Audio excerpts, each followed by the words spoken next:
Hi, Tia.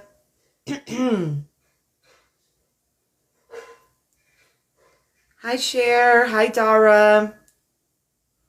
I feel like I said that right.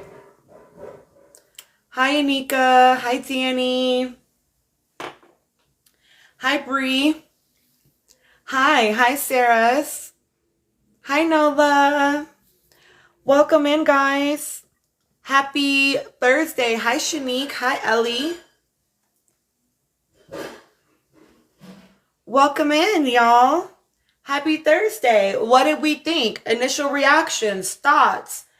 Matter of fact, give me initial ratings on a scale of 0 to 10. 0 being complete flop, 10 being it ate that shit up. What did you rate tonight's episode? Today, listen, listen. I'm going to give it a solid 8. RSG, we agree. Shanique, very close. Yes, 8 for me. A 5. My predictions?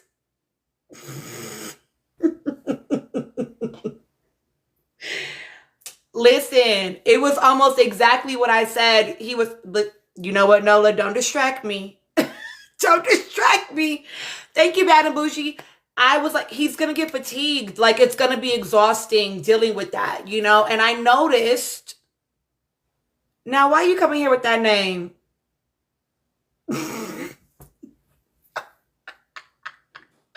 Amanda, y'all, give Amanda her 10s. Give Amanda her 10s because it was literally Amanda in my comments last night that I was like, girl, should I go live? She's like, Tina, we need a live. You know what, Kyra? I will post it. I will post it onto YouTube. I'm slacking on my, Hi, Shayla. Hi, T. Wait, that's not how I say that. Tell me how I say it. Good evening, y'all. Listen, it is T. Okay, it's T. Hi. Hey, boo. Hi, thank you for the likes, y'all. Thank you. Hey, A Wonderful Life blog. Hey, Esther. Hi, Orange. Hi, Sunsetty. Thank you for the follow, my love. Hi, user. A lot of numbers. Hi, Bino. Zach gave us a little bit more. Esther, friend. You need to be resting.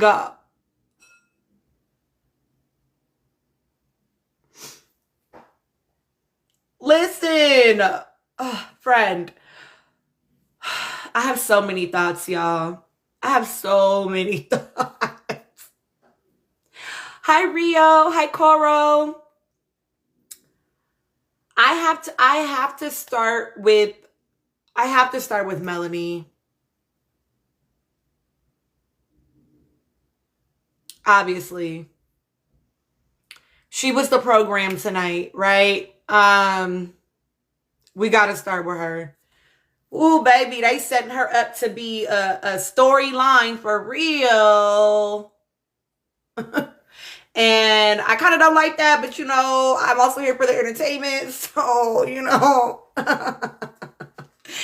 I just feel like at this point, Melanie is maybe not cut out for the island.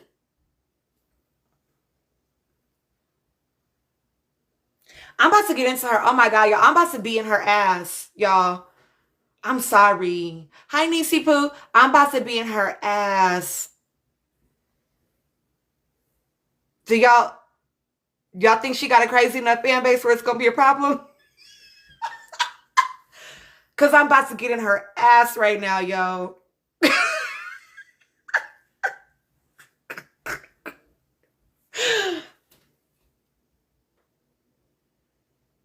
Cause ma'am,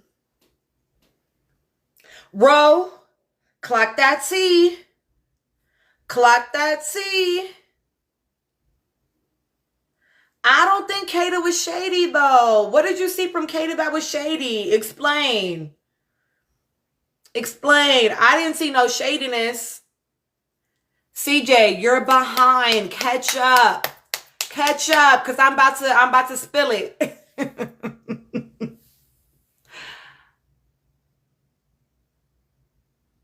Listen, y'all are so funny. One fish, two fish, red fish, blue fish. Bye, CJ. Listen, I kind of like Kata. I feel like she hasn't done anything for me to dislike her yet. Hi, Rara. Who's Kata? Do you mean Kata was right, though? What's crazy is, no, but see, here's the thing. Kata's doing her job, but literally Kata did her job, and she likes her couple. You grilling her instead of grilling that man? That's corny. That's corny, bro. That's corny.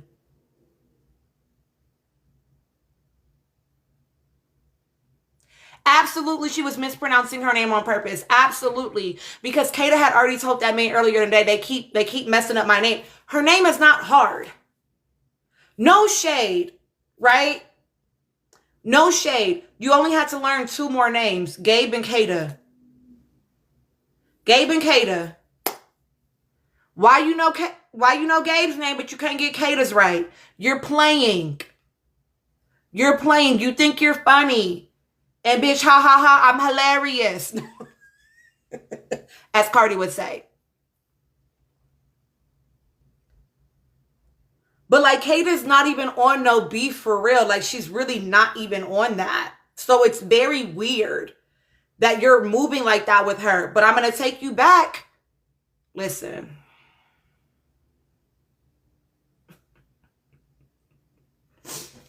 People liked when Melanie said in her intro video, you know, I don't agree with the fan, like girl's girl, you know what I'm saying? Because, you know, if you're a girl's girl, like you don't have to prove it. But like, I actually am not of that. I'm not of that thought process. Like I actually consider myself a girl's girl. I'm here for the girlies, gays, and the days. Y'all know I don't play about us, okay? I'm the girl in the bathroom drunk with you taking pictures and we're besties and I never see you again. Like, I'm here. I see a man acting weird with you out while I'm in public, baby. You're my bestie. That's my sister. Back the fuck up. Like, that's how I move about girls. I don't care. I don't care. And I consider myself a girl's girl. That shit that one girl was doing was not girl behavior. That was control dynamics in the friend group.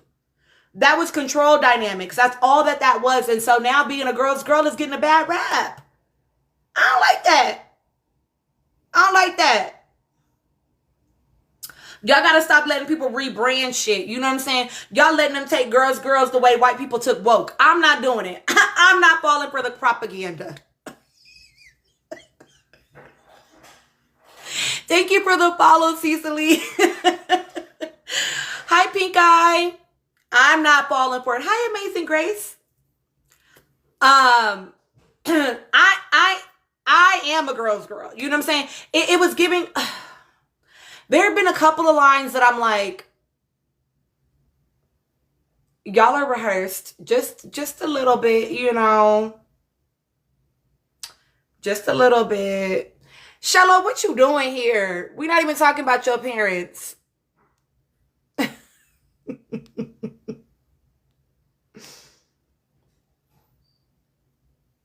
Listen.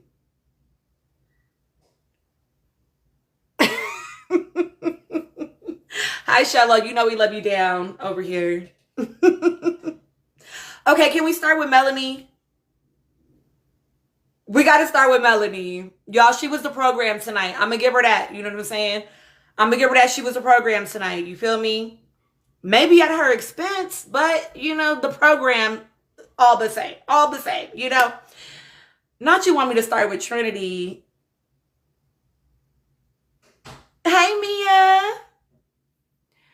We're going to start with Melanie, and then I will go to Trinity next. You're right. Melanie is a long combo. You're not wrong. You're not wrong. I feel like Melanie and Kenzie are like my longest conversations tonight. Not y'all beat out there. Yes, Melanie is definitely threatened by Kata, but it's not about Kata. Melanie's going to be threatened by every girl that walks in that villa. Because she was threatened by Kata before she even seen what Kata looked like. So it literally has nothing to do with like, oh, like she's so gorgeous, or oh, she looks like me. And it has nothing to do with that. It's literally just because it's another girl in the villa. And I wouldn't be shocked if there was some level of conversation quietly. Maybe we didn't get it on camera this time, where there was some level of conversation where it's clear that like Sincere ain't really here. He ain't really explorable. That wouldn't shock me for a mother second. Because she's made it clear to everyone in that motherfucker that she's locked in on that man. And if they consider themselves her friend, inadvertently, they may feel like they can't really, get in there. I mean, listen, I'd have been laughing too. Because, girl, you're doing a lot. You're doing a lot for day 3. And the fact that she was grilling Kata, like, I feel like Kata owes her no loyalty. Number one, she didn't even take your man. She didn't even take your man. Sincere.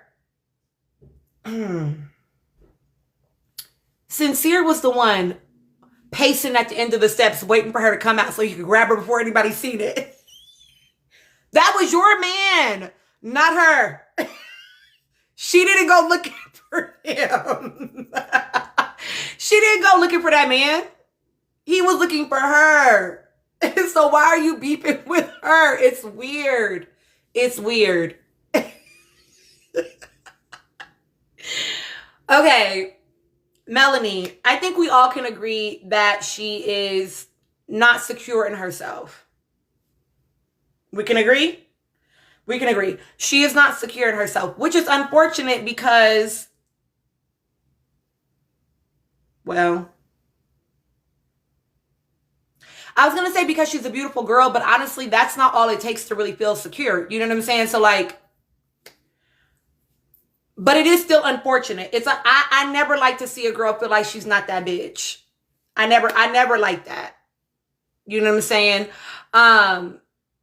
And you're right. She has a lot of trust issues, right? But, on episode 1, Gigi, 10 minutes to 25K is what Gigi said. On episode 1, she told us that she can only talk to one man at a time. Then you're in the wrong place. You're in the wrong place.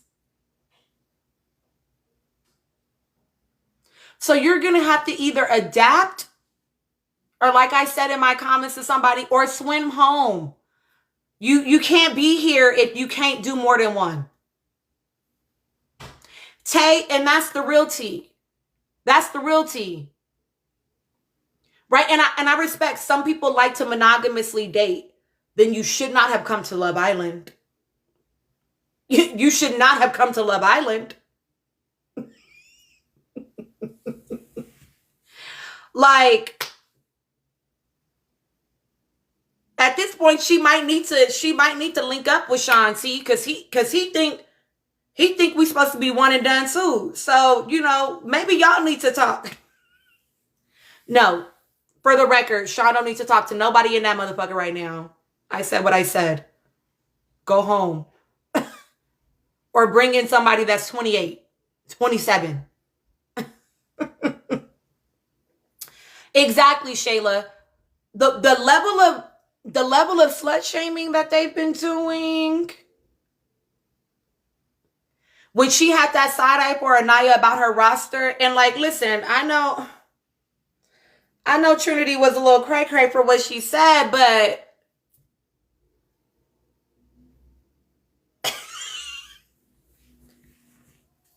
keep your judgments to yourself, okay? Leave that to us.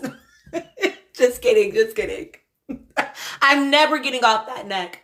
I'm never getting off that thick ass neck. He gonna have to hold me all summer if he's in that bitch. I'm on him until he's gone. Once he goes home, it's fine. I'm never getting off. Listen, okay. Melanie is not secure in herself, okay? Which is gonna make it hard for her to be on this island in general. But she also does not know how to date around. Also going to make it very, very, very hard for her to be on this fucking island. Okay? The fact that she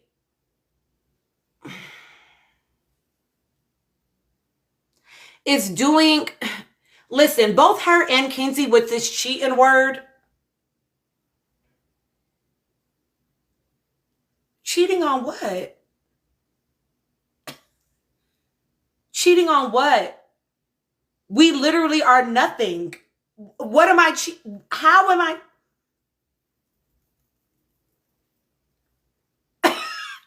Why do y'all keep using that fucking word?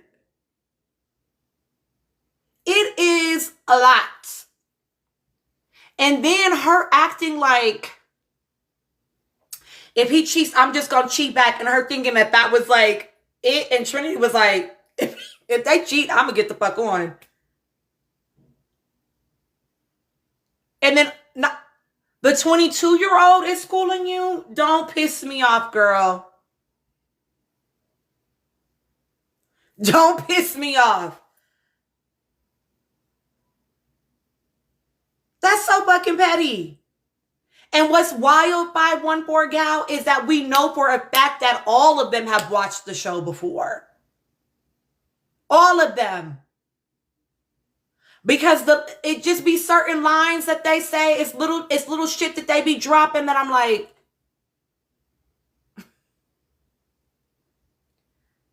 y'all studied exactly, P. Y'all studied, but y'all still fell in the test, mamas.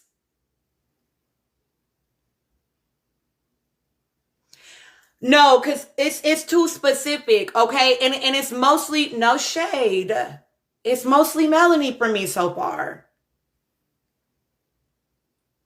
We got Girls Girl from her. We got Dora the Explorer from her. It's feeling unnecessarily familiar. Like, where's your personality? Where are you? Is it the instability that we're all about to witness? Who are you? Who is Melanie? Sorry. But that's what we need. Write me a poem, bitch. Tell me who you are. Because what is this?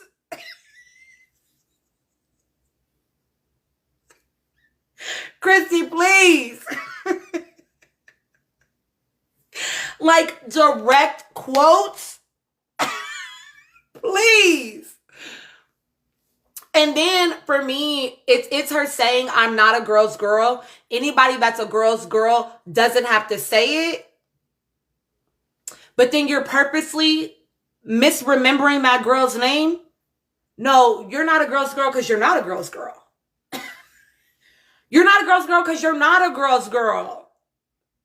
Because you have that same motherfucking definition of a girl's girl as that Cocoa Puff ass girl had on the last season. You got the same definition. So yeah, you're not a girl's girl. You're not. You're not.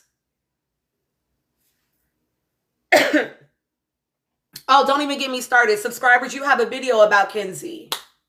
I clocked her tea hard as fuck. I don't care. And I said what I said. I don't care. Okay. I don't. I meant what I said. You know what I'm saying? Now, here's a hot take. Maybe not that hot. We'll see.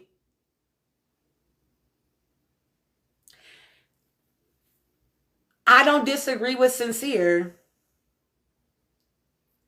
I hate when these fucking women make me agree with men on this show. Like, but I literally don't disagree with him. I think he's literally saying exactly what it's supposed to be. Right? Yes, I like you. I am locked into this couple. Like, I am fucking with you. I am. And I do still want to explore. And her acting like He never said that. Unfortunately, I'm struggling to believe because you're the only person that's shown me that you're delulu so far. Thank you. You're the only person so far that has shown me that you have a tentative relationship with reality. You know what I'm saying? So like, I unfortunately cannot take you at your word. Because when Kenzie came and sat down and told you that that man said she wasn't his type, you said, no, baby, he wants you, lock in, y'all look good together. Where was reality then? So I'm struggling to believe that you in reality, are tight like that for real. So I think you might have had the conversation and now you acting like you didn't. And so unfortunately, I agree with him. Now, what I am gonna give you, what me and my mutuals was talking about in the group chat outside of here, right? What I am gonna give you is I don't think he's being direct enough. I don't think he's being direct enough, right? Because if you really thought it wasn't a problem, why was you pacing like a thief in the night waiting to steal that girl to the side?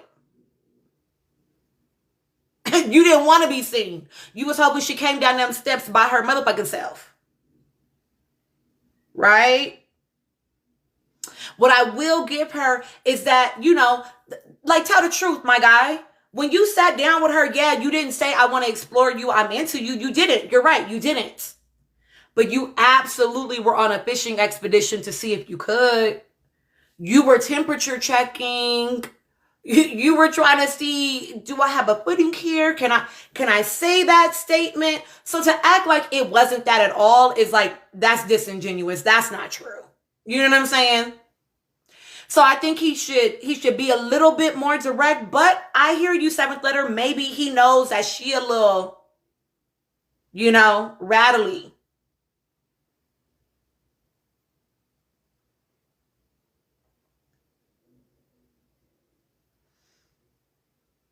And so I'm gonna give her that, but I also don't think that what he is saying is outrageous.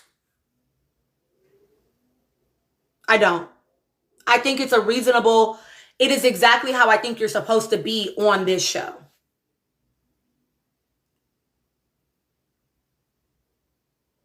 Hi, Love Island Mama. Absolutely. And it's literally day 3. Miss you too. Like it's day 3, baby. And matter of fact, so hold on. The Doors was night 1 for the little game. Then they had the bombshells. Okay, yeah, they came back. It's day 3, 4, right? I mean, Shello, never put your trust in it. Why are we trusting any of the men on this island? I mean, no shade, I'll see. But I also don't think he's being unreasonable, right? Somebody asked me whether or not I thought Sincere and Melanie are going to make it. I have a video about this. The answer is no. I don't. I think that he is going to get tired of what I said in the video is like, she has a level of insecurity both in herself and in their relationship that I think is going to be exhausting for him, and he's going to tap out. Recognize that one of the adjectives that he used to describe Kata was confidence. One of the adjectives he used for Kata was confidence. And then he made up a red flag. Child, that wasn't no goddamn red flag. He made that shit up.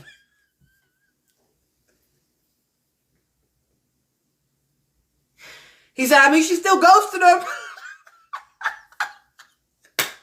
Like, boy, shut up. She ghosted him for a valid reason. He was being a weirdo. He was like, that's a red flag, y'all. He want us to buy into it. It ain't a red flag, baby. Just say you want to move around. That is too funny to me. But like, yeah. I feel like Melanie is going to struggle on this island. I feel like she's going to struggle on this island. And I think that, she might need to be single at this point and let herself, be selected to have a ride home.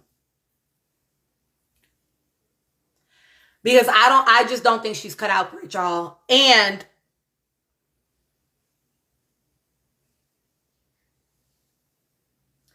I think I don't want to use that word to describe her. I think she's not kind.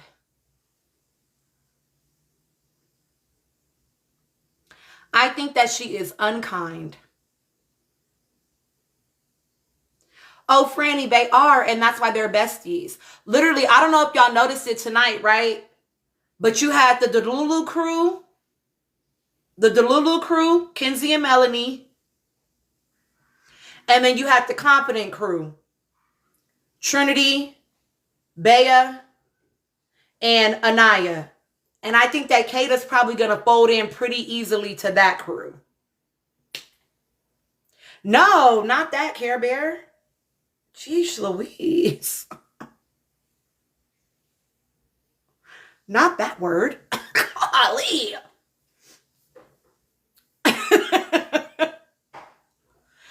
You know what, Anaya is just...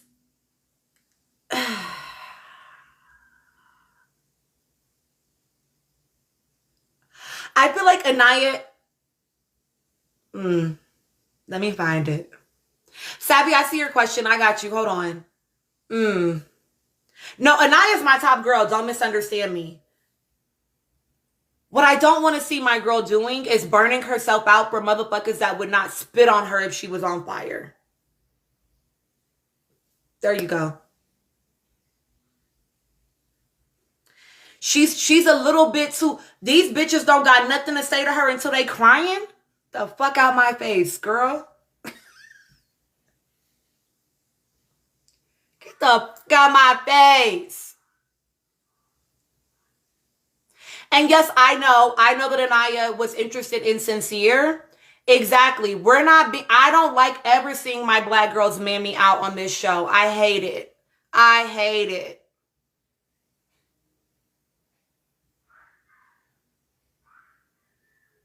Nikki, she's my top girl. Hi, Ilea.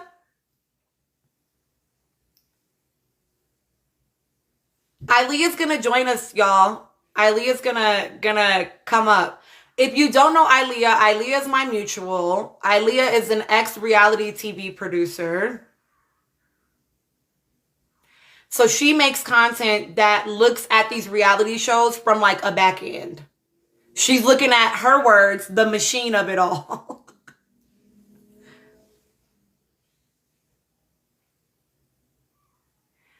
Yeah, Anaya is like, baby, I just want better for her. I want more for her. You know what I'm saying?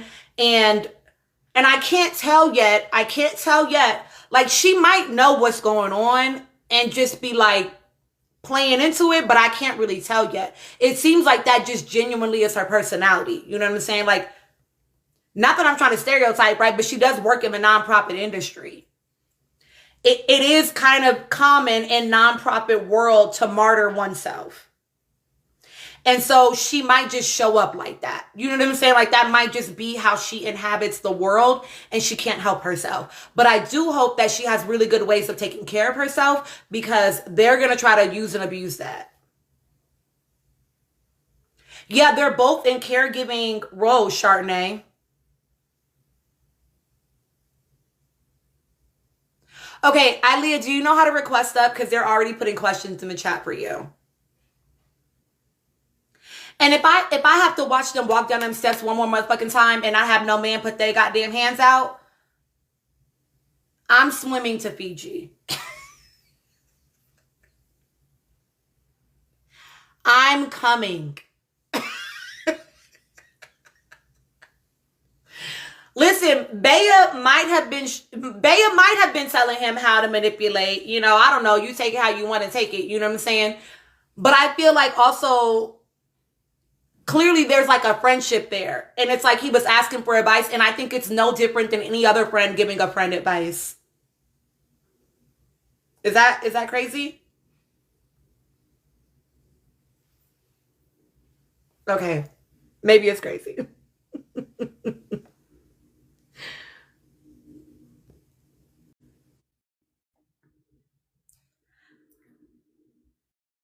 Okay, hi. Hi. Okay, wait, I can't believe I've only been live once before. It actually makes me nervous. Okay, we got camera? All right, let's do it. Hi. How is this group? This is my favorite group. I'm so excited. Tina told me you guys are doing lives. I was thrilled. Leah loves our community very much, I y'all. really do. It's like one of the only ones I like to pop in on, you know? And this is the only live I'll check out. I love it so much. Yeah. And I like to see the comments on all your videos, Tina. I love it so much. Thank you, thank you. Okay, y'all, listen.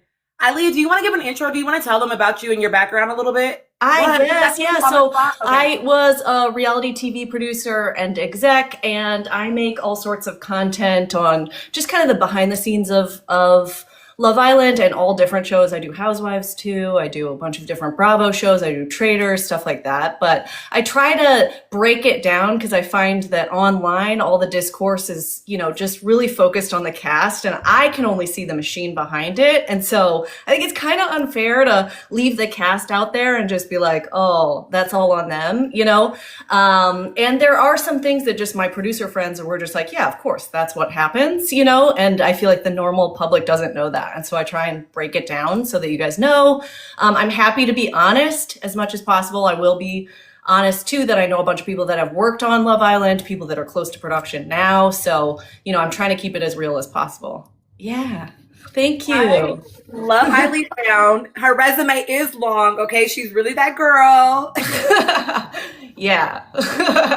I want you all to, okay, they're wanting to hear some of your thoughts about things. Y'all drop questions in the chat. If I forget your question, y'all, if I miss it, please just go ahead and ask it again.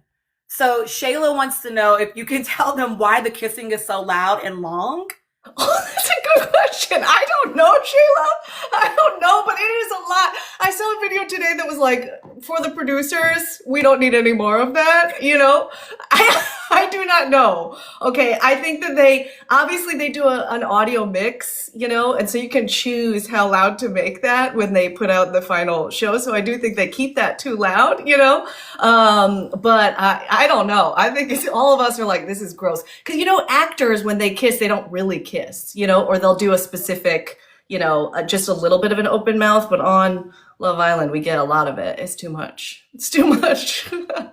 Okay. This is a good question. AJ said they keep letting third parties broach combos instead of the people involved. Why are they allowing that? They have been doing that a lot, having like Trinity facilitate that conversation with Kenzie. And so like all these kind of one-off people talking to people about the other sort of dynamic. Why do you think they might be doing that? Ooh, that's a good question. You guys ask better questions. I don't know. I don't second guess most of this stuff. I'm like, they're all trying to figure it out. I think at this point in production, having been on a lot of shows like this, the cast is trying to figure it out too. And they all like to take their own role, if that makes sense. So some of them are just trying to get screen time. And so they're like, let me facilitate this conversation, I think my question when I hear that is more so, it doesn't surprise me that those third party conversations are happening. It surprises me more that they're making the cut, if that makes sense. Because you have 24 hours of footage and you're turning that around quickly. So if that is, I guess they're just using it because it's the best version of that conversation. But if they could get it to happen between the two people, they'd probably use that instead, if that makes sense. Yeah. That does make sense. I don't know if you guys know this, but I have done a lot of research, and on Love Island, they actually have to tell the producers before they pull somebody for a chat, and so that they can position the cameras properly. So right now, I think there's also so many cast, and they're all trying to figure it out. So I think that's probably coming to play too. Yeah. Sabby Sab has a good question. Yeah, I'm looking at that. When they are applying and like it's a single parent, do other cast members get questioned about like whether or not they'd be open to dating someone that has a I would child? guess almost definitely. They're probably asking all sorts of things. Like, what's the oldest you would be willing to date? Are you comfortable with this? I think that production in general, especially with as many eyes on it as now, like I think that they are probably asking everything and seeing how comfortable they are. And especially after 404 last season. I think they're doing it. But I was a little mad that Sean just came out and said it and we didn't get a reveal with like a remix, you know? You know what? My mutual Ginger felt the same way. Like she wanted like an organic sort of like kind of like come out later to see how the public would have responded. Like Yes. whether it would have been the same or different. Yeah. Yeah. But here we are. Here we are. You Okay, guys are so great. y'all have good questions. Okay, I have two for you. So the first one is, do you think, so my hypothesis is like, people were like, oh, Bryce was like very forward in that bed like situation with like Zach and Kata. And I Yeah. was like, I find it hard to believe that production would have just like been like, oh, if you're not feeling it, like you can just like hang out. Like I feel like that's hard to believe. And so I wondered whether or not they told him like to be like a little bit more open, and explicitly the question is asking like, do you think they told Bryce to like be more interesting? Yeah, good question. Bryce is interesting in general, huh? But yeah, I think your instinct is right, right? I think the beginnings of production in general, you're almost always trying to, you know, coach them to be comfortable on camera. And part of the job is like getting them to loosen up, you know, a little bit, because their natural inclination is to kind of like watch and see what's going to happen. And so I imagined, I think your instinct is right, and I can't say this for sure, but remember when they separated them, they each individually did something with the bombshells. I would imagine a producer stepped in the meantime and was like, how are you feeling? We'll still go for it. You should still, you know, feel it out. I don't think they stepped in that dark scene once they turned out the lights and said, she's cuddling over there, you go over there too. That's a little far, but I do think there was and probably is coaching in between every break, especially when they're getting used to stuff, you know? That makes sense. That makes sense. Okay, great question again. Who on the cast would you say so far is production gold? Ooh. I actually think Kenzie is. Don't kill me. I don't know what you guys are thinking. What do you guys think? Wait, I know. And I saw the stuff that came out before and I was like, I'm not gonna like this girl at all. But I was like, her faces alone. Yeah, agreed, right? She's a mess. She's a mess. Her face, she's also, I don't know why. I need your breakdown, Tina, actually, because I come here to get your therapist thoughts at all times. And how did you call, wait, Sincere and Melanie, is that her name? I was like, you knew. Just, yeah, I don't know. But Kenzie is a mess. And I think the right kind of mess, right? She's like likable in some ways. Her faces are ridiculous. She's a pick-me in some ways. She, you know, it's a lot of reality TV there, you know? That is a great point. Like, even if she is not necessarily likable, like I know y'all like, some of y'all in the chat like her, and that's okay. That's fine. Yeah. I think she's a weirdo a little bit, you know? Oh, for sure. I don't, Yeah. I don't like the way that she is interacting with some of the girls. I didn't love the way that she acted when like she was upset after the door situation, and like her and Melanie kind of like took off and like left Anaya in the dust. I didn't like that. I didn't like her like having her back turned to Anaya in that conversation. There are just certain things that I'm like, I don't actually like that about her, but I also can see why she would be like really good for TV. Yes. Yeah, and this is my unpopular opinion, but it's like you need people that are good for TV that aren't good people, you know? And when I think about the movies that we watch, we almost never really like those people. You know, when we watch a movie, somebody's murdering somebody every time, somebody's cheating every time, somebody, you know, those are plots of movies. And so how do you capture that in reality TV? You're not going to like people all the time. You know, sometimes we get blessings of people like Olandria, who we just love, you know, and then the other people you're not going to like very much, you know, or you're going to like some of them and you're not going to like them all the time, you know? Yeah, So, no, that's fair. yeah. They were wanting to know when it came to like Melanie and Sincere, like not really talking today, according to Melanie. I know that we've heard in the past that like sometimes production like doesn't want certain people to talk. Do you think that they could have like intervened in that at all? Good question. I would say usually production is trying to get you to talk, right? That was a Mm. long time without them talking. But again, going back to the thing of they have to position the cameras and get everybody to talk, you know? I think at this point, there's a lot of different conversations that have to happen. And so it makes sense to me that that whole day would go by without them talking. But that seems like a key one after he pulled, I don't know names, you guys. I'm sorry. I don't know. Kata, The it really was Kata. skinny one. Yeah. Okay. Kata, the bombshell Kata. Okay, the bombshell. I'm sorry. Yeah. Yeah. Kata, sorry. Yeah. So after he pulled her, I would have thought that they would make a conversation happen, you know, and usually producers will do that. I think we'll see more of that over the course of the season. But I think right now everybody has a lot to do and they're trying to feel a lot of things out. Yeah. Yeah. Yeah. So many conversation areas. True. They Very true. are, they are, so like one of the things that came up is like people not liking, not liking, you know, Sincere's conversation about the one fish and then you go fish and then you like the other. Yes. You might just be like, I like this fish too. Wait, what did everybody think? But like, I also like all I can think about in my head is like how you've told us before, like sometimes production will ask certain types of questions and like sort of elicit certain answers. What would potentially like a question that got an answer like that? Like, what might that question sound like? Ooh, that's a good question. Okay, let me think about what that question might be in this instance. But let me answer what is top of mind for me. I know that casting this season was specifically looking for people who had an opinion about anything. Does that make sense? Yeah, who were just not afraid to be themselves, who would say the thing that comes first to their mind. So a lot of times I would say, and I think we'll see it more over the course of the season, where it's like, yeah, it's like, you just position the question in such a way that's like, I like her. It seems like you really like her too. You know, is it hard for you to pick which one? How do you pick which one? It's impossible, you know? And then they're going to mirror back something like that to you. But I also think that the casting went into it this season, if that makes sense. I think they've truly cast people who are just going to say some crazy shit all season, you know?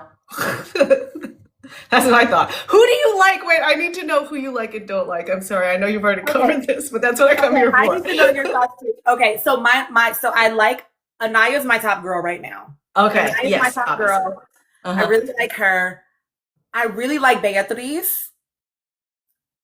I think she's very direct and she's very confident. And somebody said it, one of my mutuals said it last night, she kind of gives man-eater vibes, which I like. She does. A lot. I like that. I do. I like that too. I'm here for that every time. And then honestly, I'm not gonna lie, y'all. Trinity started warming up for me tonight a little bit. Like she is very much like comedic relief. She's definitely a straight shooter. She is gonna say, like you said, right? She's gonna say what she's thinking and like whatever, sort of let the chips fall, you know? Yeah. Yes. Okay. And then none of the men, right? So we're not here for it. The men. No, I'm just kidding. No, okay. No, wait. No, yeah, I don't like any of the men. I shouldn't say it like that. Okay. You know what? The men that I can tolerate the most right now are Trinity is actually doing Love Island. True. maybe, oh gosh, maybe I'm gonna say Bryce, Sincere, and Casey right now. Okay. Zach is tolerable as well. Yeah. Okay, maybe the truth is the only person I don't really like is fucking Sean. Yeah.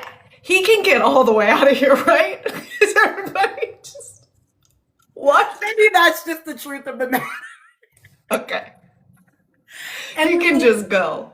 But Yeah, I have a just feeling go. he's gonna character-wise stick around for a while, but I know. Oh, Yeah. and Gabriel. I don't like Gabriel either. That's true. Gabriel's a little too handsy. He's a little too aggressive for me. Which one's Gabriel? The bombshell that came in that keeps looking at Oh, everybody's face. yeah. I don't Why like does what is her name? Casey? Or yeah, the blonde one. She's the second any The second any man shows any interest, please break that down for me. Because it's like, she's like, oh, he made me breakfast, hard eyes. This guy said a little flirty, hard eye. I'm like, oh no. This is why the reality TV producer in me is like, this is a good character, even though I don't like her. Yeah. My mutual Gigi is officially calling Kenzie Sunday morning because she's easy like a Sunday morning. Like she's very easy to please. But I agree. She is like, okay, so my perspective on Kenzie right now is that Kenzie is not accustomed to not being chosen. Like she literally said to us, right? I've never had a man tell me that I'm not his type. And so I think at this point, any level of attention that she gets, she's going to cling to because it affirms for her, oh, look, I actually am desired. And so I think that it is like feeding something for her internally. Like it is just, again, like she said, right? Like I love myself. I know that I'm like pretty or hot or whatever word she used, right? But it's almost like she's trying to convince herself, and she still needs a lot of that external validation as well from men. I think you have to be, I think all of the women to an extent have to be male centered in order to be on this show. I think it's just a function of the way the show works. But yeah, I think that she is looking for that external validation. So any piece of it that she gets, she is clinging to. But I also think that Kenzie probably in the real world is a girl that ascribes a lot more value and importance to behaviors and gestures from men than really what is applicable. Like it kind of gives Papaya from last season a little bit, right? Like, you know, Ryan said, oh, it's our culture. And she was like, oh my God, I'm in love. Like he just sees me. He's like she made this whole moment between her and Brian from like one sentence. And that's what I feel like Kenzie probably does in the real world too. See, I would watch a separate show where you just help them through, you know, like how to date more healthy. You know, this is my other show that I would watch. I don't know. Melanie and Kenzie both give Zoe, yeah. Oh, Zoe from Elmo is what she's talking about. The exact Kenzie Sprung, so true. She was like they were in a heart shape. Wait, and what did you think of Melanie at the end when she was trying to flip the script a little bit, but like, I don't know what you thought about that. On one hand, I was like, oh, I'm excited. Sorry, I'm just talking about the cast now. I'm sure you guys have questions, but this is what I come here for. I want to know what everybody's like, I need Tina States, and then we can get back to questions. Yeah. So when it comes to Melanie, yes. Okay, so Sparks, I see your comment, right? And I think what we might be seeing is her trying to hold back the crash out. I think that crash out might actually be default for her in some way, and she's trying to not do it. And so I think that we're perceiving it as a flip, but really we're just about to see who she actually is, that she's been trying to sort of contain a little bit. Is it bad that the reality TV producers in it, I'm like, bring that.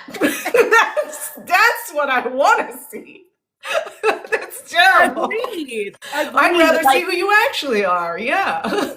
We literally were just talking about it. I was like, I actually want to know who Melanie is, because right now I feel like I was mentioning, I was like, listen, like we've already heard Melanie repeat almost verbatim 2 different lines from last season, which means it feels like you studied in a way that you should not have. So I don't know if you caught it, but she was like, if he wants to explore, I'll be Dora, which is like what Shelly said.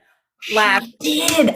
That sounded familiar. That's why. Yes. And then in her intro video, she's like, I don't believe in a girl's girl, which we know was the hot button all last season, right? Mm-hmm. And so it's like, you clearly studied the season to an extent, but I don't want you to try to replicate it. I want you to come in and be whoever you actually are. Yes. Yes. Hopefully we get that. Do you think that, some people did catch it? Yes. I think that we will get more of who she is. And not that I'm saying that like nothing she's shown us so far is authentic, right? Like I don't think anybody can pretend that well. You're always going to have pieces of you that show up to some extent. Yeah. But I also think that like, for example, her purposely misremembering Kata's name.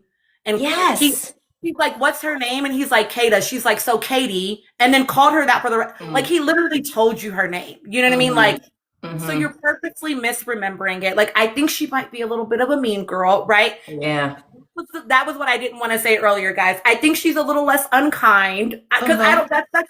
That is such charged language that was like weaponized last season that I don't want to like use against her. But like, I think that she is probably a little bit more unkind than what she is like.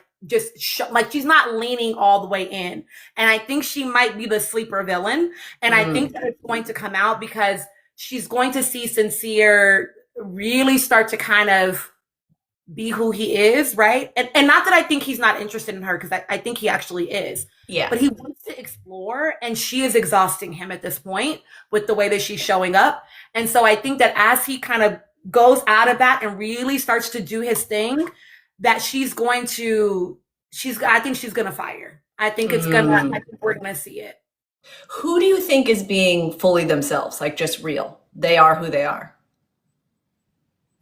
Honestly, the only person that I think so far, but maybe this is not fair because we haven't really had a ton of screen time of them.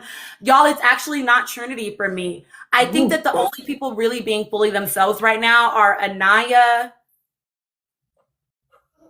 Casey, Mm-hmm. and Beatrice. Mm. Trinity, I feel like Trinity is being herself, but I also perceive Trinity as being very aware that she's being filmed. Yeah, I can see that. I like we'll get a bigger version of her in time. Yes, Yeah. yes, Yeah. In a great way. yes. She's not Y'all, like, I yeah. kind of think Zach knows he's being filmed too. And that's not like, I'm not saying it like it's inherently negative, but I do think it will like alter the way that they show up a little bit. Mm-hmm. Mm-hmm. I think your instinct with Anaya is right too. When you said like who are the immediate people, like the production people, I made a video about how you can tell who production's favorites are by the first people that walk into the house. And Anaya was one of them. It was Anaya and Kenzie. And like if you look back at last season, it was Shelley and Olandria. The season before that, I think it was uh Kaylor was Mm-hmm, the mm-hmm. winner, or not the winner, and the winner. What was her name? I'm forgetting. Serena. But anyway, they call it early, you know, and they can suss it out early. And I think you're right. Like they've been pushing Anaya hard, and I think she does seem to be fully herself. And I see why you like her, and I think we'll really end up liking her. Serena, thank you, everybody. Yeah, at the end of this, I think we'll really like her. Yeah. Okay, I think this is a good question. I'm going to pitch you a question real quick. Do you think that like former archetypes, do you think that production tries to replicate that on new seasons at all? I don't think that I actually think that they probably intentionally try not to replicate it, if that makes sense. Mm. I think you might go back 2 seasons, 3 seasons, but last season, I think if somebody's too close to last season, they're probably going with a different type. I do think they listen to specific things that the audience seems to be responding to. Like, I think we're seeing a lot more from our Latinx community this season than we have ever before. I think that's a direct correlation to last season and the success they've seen there. But I don't think it's like a type necessarily. I think it's more so, you know, I think if somebody's too close to what they've seen before, then they'll steer away. Although we are all saying, hey, Kenzie is a lot like Kaylor, you know, and we see those similarities, you know. But I think if somebody had walked in exactly like Olandria, God's gift, like we would have, you know, then it would have been great. But I think they probably would have said no, you know. And so Um, I'm thinking about our conversation that you and I had earlier, yeah. and it was like, and I think actually my mutual was saying this, like, I don't know if it's so much that they're trying to cast the archetypes so much as those are just the types of people that audition for these shows and like want to be on these shows, you know? And so we might see like, oh, that feels like a piece of that person, that feels like a piece of that person, but because those are just the traits of the type of people that want to come on reality TV. True. Yeah, I think there's a lot of truth to that, but I think that's making me second guess it a little bit because I am like, I know for a fact they looked at thousands of people. Mm-hmm. So, and I know that they cast, you know, obviously people submit themselves, so you're right. but also casting does a lot of outreach themselves. Like they are everywhere. And so there's probably a little bit of both. There's that the kind of people that want to be on it and who make it through all of these hoops to go through the background checks and the psych and the, all the medical tests and those sorts of things. But also I do think production is seeking out certain types, Yeah. Yeah. Okay, Yeah. can I make you do one thing? I know you've Yeah. already made a video about it, but it was so like mind blowing for me when I heard it because I think that this might come up again this season, us talking about like how do people pass a psych test, right? Will you talk a little bit about what psych tests look like for reality TV shows? Yes, yes. So Psych is done by an entirely separate company, and I loved your take on this too, so I want to hear more about it. But all of the background checks, they did 2 background checks on every single person this year. They also do psych tests. They also do social media checks. And then they do medical tests as well. And all of those tests are done by independent companies. They are not done by the producers whatsoever. They are done by, I think, psychologists. And we as producers just pass them off and then we get a pass fail. Sometimes they will to producers say, hey, just as a flag, this is a thing from their past that may come up. But for the most part, it is just receiving a pass fail from a psych company whose sole job is to do these psych tests. And I've seen a lot of different kinds of things show up over time, but you had a good take on this. Like, tell me a little bit about why you think that people that should not be passing psych then get through, if that's the case. Because for producers, we're like, we don't know. I don't know if she is psychologically okay, and so, yeah, we pass it off. So what is the problem?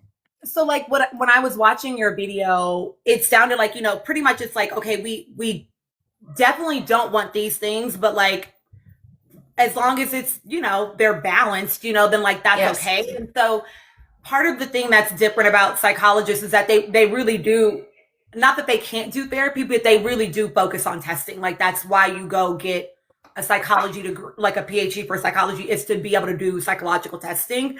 And so they are just looking at diagnoses. And so my presumption is that it would be like certain diagnoses that maybe you all would be like, no, like maybe not that diagnosis, right? Like that wouldn't do well on the island or for loads of reasons, right? Not enough meds or whatever the right. But it's like other diagnoses may be problematic, but not necessarily screened out, right? And so, yeah, that's my presumption is that it's like, because they're not like, ooh, let's get into the nitty gritty of what made these things happen. It's really just sort of doing a battery of tests and like having some conversations to sort of conceptualize around it. And as long as there's nothing that is like a diagnosis that would be like, oh, this person should not be on TV with other people, that they would like make it through. Yeah. I think I saw some comments about 404 as well, and those are good points, that makes a lot of sense. Yeah, and it for me makes sense as well. I can't speak for Love Island this season, but I'll just speak about reality TV in general. We do background checks, and so I'm going to make a comparison here. But you can have things on your background check that show up. But what you can't have is assault, SA stuff, things that would directly affect you being in a house with other humans that make you a physical danger to somebody else. So similarly, I would assume psychologically, it is truly like, yes, you could have a litany of issues, but as long as they're not going to directly affect the safety of the other contestants, it's probably okay, Yeah. Yeah. Yeah. I think that, that's what I think, y'all, is like they're doing a battery of tests. They're saying these are the diagnoses. And if it's not one explicitly that would make them a harm to other people, even if it could present like, but it's not a guaranteed harm, that's probably not gonna rule them out. Right. Hey, TJ. Yeah. So I have suspicions, right, about some diagnoses that probably could have been passed around that villa. And inherently, none of those diagnoses are guaranteed to be harmful. You know what I mean? And so I think that is what I think is like the difference. Okay, I think that's a great question. Seventh Letter is curious, what personality type is missing from this season so far, if any? Ooh, I'm curious your thought, actually. I feel like it's early days to know. It is. You know what? They don't have goofballs, but I feel like Trinity is going to be the comedic relief, honestly. Yeah, I can see that. And I think Zach too. So I don't know if y'all peeped it, but like the last couple of episodes, he's been having his little snarky, like when I almost called the girl Kaylor. That's not her name. When Kenzie blew the kiss, right? It was like, thank you. He's like, you're welcome. Like, what do you want me to do? So I think that like we're gonna have. I think over more time we're gonna see more comedic relief come out in that way, and as they get more comfortable with each other too. I actually don't. I don't know that we need a pot stirrer because I think that Kenzie and Melanie are going to be unstable enough to like create disruption without needing someone to like manually stir the pot. Like we have seen in other seasons. Do you guys, this is such an intelligent group of people. Do you guys, so probably I know the answer to this, do you guys like a crash out? Like I feel like, reality TV producers do like a crash out. And usually that is something that has emerged by this season, but maybe you're saying Melanie will be that, So I'm sorry to say that I get excited about that a little bit. I like to be. I like a crash out, but I feel like last season people called that a crash out, and I actually wouldn't classify it as a crash out. I would classify it more in the vein of like, I've never used this word before, but it felt more abusive, honestly, than like crash out behavior. And so for me, that's the difference, right? It's one thing for you to be like losing your shit, right? We saw Serena like lose her shit, right? She was pissed about what was happening. But she wasn't seeking him out to lose her shit on him, which was very different than what we saw season 7, right? Like he was following her around the villa, like talk to me. Like I want to hear it. You know what I mean? And so to me, that was the difference. Like I'm okay with you losing your shit. What I don't enjoy seeing is 7 days of you berating and talking shit to someone. Like that's the part. Yes. Facts. That's exhausting. I'm also curious for you, when we're talking about the mental diagnoses, for me, there's a big part of me who's very used to seeing these cast people who are just normal people. I don't know if anybody's seen the follower counts this season, but they're like 2,000, 3,000. They were specifically going for non-influencers, right? Which is great. But then these people are going to step out into the world 6 weeks from now, a totally different universe for them. They're going to be stars on a completely different level. They will have been in this bubble. And so for me, if I think about, 404 is a separate thing, but it is a lot to then step into that level of stardom. So I don't know how much that like hurts their mental health as well, And so I'm curious how you factor that in as a therapist of like, how much of it is mental diagnoses that should have been identified earlier and how much of it is like newfound fame and they're 23 years old, Yeah. Okay. I'm going to answer that question, but I'm also going to tell you all to tap up the live. Okay. You all are getting tea.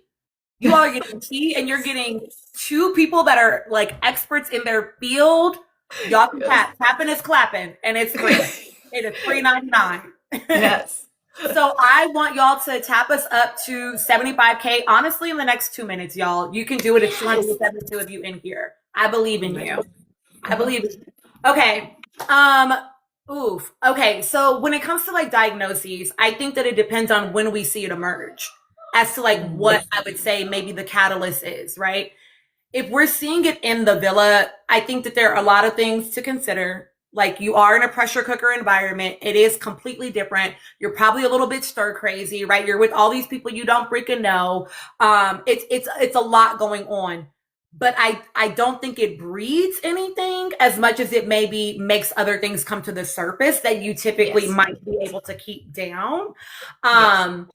And that you no longer can, I think stepping out into the world that I would imagine like Serena has talked very openly about like anxiety and how it has increased exponentially since like being on this show.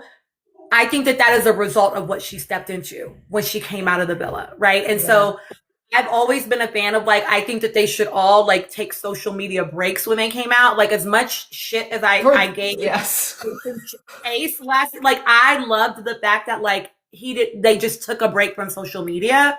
I think that's so important. I think that they should be like intensively going into therapy. There are people that like specialize in working with celebrities. Like there are people that can like help you navigate this, you know? And so I think that they should be like in therapy. Like they should use every single resource that now is available to them, because it is a whole different life, a whole different world. Yeah. Yeah. That's a really good point. And yet it's when their stardom is the biggest. And so it's also Yeah.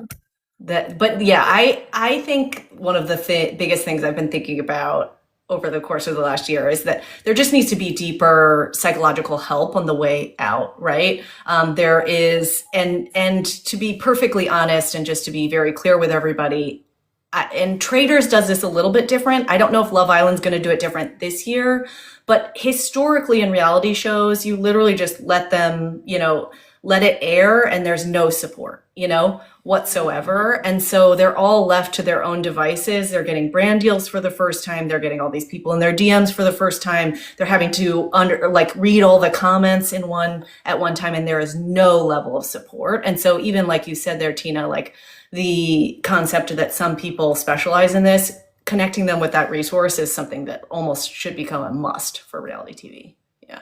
I agree. And I agree. I would love to see, while they are like, what is it, like quarantining them basically as the final episodes are showing or whatever, or like they're quarantining them before they get to go home, whatever. I think that they should be giving them some level of support. I feel like they've definitely got the budget to do that if they wanted to. Yeah. Yeah. And so Yes. I think that they should. I think, and y'all are right, Jesse, like especially for this show. I think that Love Island has become massive in a way that is like, it's catastrophic, the way that it's just sort of like it's just it's amazing. And so while there is great opportunity and you'll have immense love if you are loved, there is also the complete other side of that. Yes. And honestly, even being loved can be a lot. When to have that many eyes on you and asking for so much from you, like that also can be a lot. And so just even knowing how to navigate that and supporting that retransition. Yes. Yes. Yes. That's a good question. So Savvy Sab says, I know Love Island is not like Bad Girls Club, but if there were like a physical altercation, like how would production go about it? Yeah, there's usually strict rules. You'd pull them out immediately. I think we'd see a Sierra situation from last year, but you'd see it probably play out on camera a lot more. Usually, the rule in reality TV, except for Bad Girls Club, and occasional like VH1 stuff, is where you kind of pre-negotiate it, is if you touch somebody, you're gone, period. And I've been on a couple different shows where even the smallest thing, you have to remove them. And so if that did happen on Love Island, then we would see them gone within 24 hours, especially because I think somebody asked earlier the question, and I'm sorry we didn't answer it, but like how much are they paying attention to socials? They are very much paying attention to socials in real time. And so I definitely think that socials would take over and they would eliminate somebody. I would be surprised if it took them 24 hours, Okay. Yeah.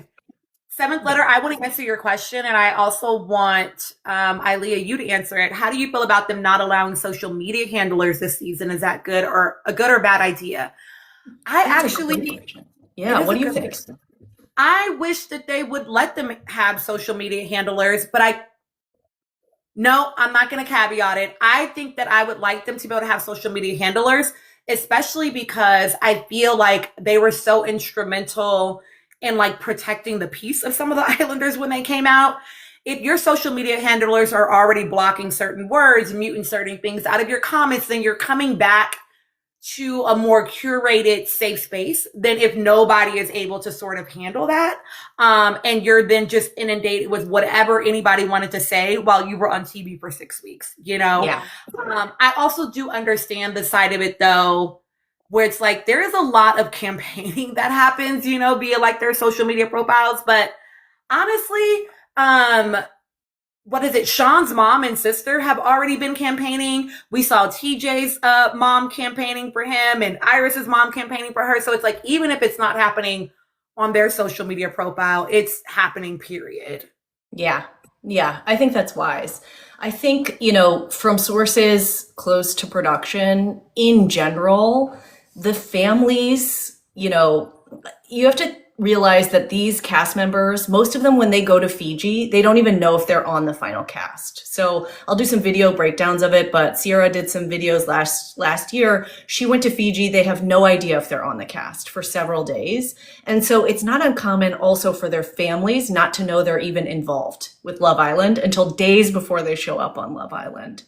And so, yes, this is true, T. So the interesting thing with social media handlers is that's got to be a lot, for them. And I know that a lot of the families watch stuff and are suddenly, can you imagine if for one of your kids, you found out days before and they were going to pop up on the biggest show around, and how nervous you would be, and so I can also see why they would turn it off, because having a handler in charge of that and being in defense of their child all the time, or their friend, with very little warning. But yeah, I agree with you. It's probably for the best. They, just take that away right now. Whatever they can do to mitigate. I mean, I think at this point, the show is such a phenomenon that it's taken on a life of its own that even they can't control for. So whatever they can do to try and help those contestants out is really important.